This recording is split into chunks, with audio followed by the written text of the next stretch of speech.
far as we are concerned, as far as this convention is concerned, certain delegates are excluded. Whatever steps we will take to ensure that they do vote, we will take. Okay, on the issue of the 10 disqualified aspirants, are they not expected at the premise? I want to say very clearly that no aspirant has been disqualified. We have the report. No delegate has been disqualified. It's like sitting an exam. And then, you know, even if you pass, that's grading. That's a 2-1. Sorry, that's a first class. There is second class upper, second class lower, you know,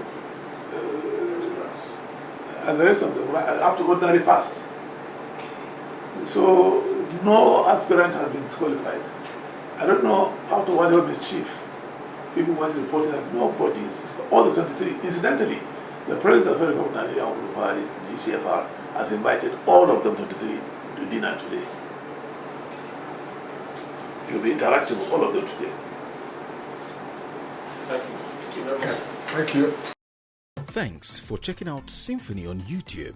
Please be sure to subscribe and like our videos for updates.